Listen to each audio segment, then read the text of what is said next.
இப்போ பேஞ்சிக்கிட்டு இருக்க மழை கூட ஒரு கப் டீயும் காரசாரமாக சுட சுட ஏதாவது சாப்பிட்லான்னு தோணுங்க. பஜ்ஜி போண்டா தான் சாப்பிடணுங்கிற அவசியமே இல்லைங்க. அதுக்கு வெங்காயம், மிளகாய், இஞ்சி, பூண்டு இதெல்லாம் கட் பண்ணுறக்குள்ளே சாப்பிட்ற ஆசையும் போயிடும், மழையும் நின்றும். அதுக்காக உடனே சாப்பிட்ற மாதிரி ஒரு கப் பொரி இருந்தால் போதும். இப்போ நம்ம அதைத்தான் ரெடி பண்ண போகிறோம். ஸ்டவ் ஆன் பண்ணி கடாய் வச்சுக்கோங்க. இதில் தேவையான அளவு எண்ணெய் கூட கடுகு, உளுத்தம்பருப்பு, கடலைப்பருப்பு சேர்த்துக்குங்க. ஒரு 6-7 பல் பூண்டு தோலோடு தட்டி சேர்த்துக்குங்க. அது கூட காரத்துக்கு தகுந்த மாதிரி வரமிளகாய் சேர்த்துக்குங்க. அப்புறமா கருவேப்பிலையும் சேர்த்து இது ஒரு டைம் நல்லா ஃப்ரை பண்ணிவிட்டு இது கூட மஞ்சள் தூள், குழம்பு மிளகாத்தூள் காரத்துக்கு ஏற்ற மாதிரி கொஞ்சமாக உப்பு சேர்த்து எண்ணெயிலேயே ஃப்ரை பண்ணிக்கோங்க.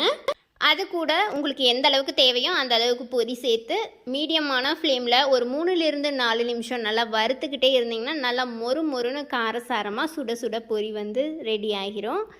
நீங்களும் உங்கள் வீட்டில் இந்த மழைக்கு என்ன செஞ்சீங்கன்னு மறக்காமல் கமெண்ட் பண்ணுங்கள்.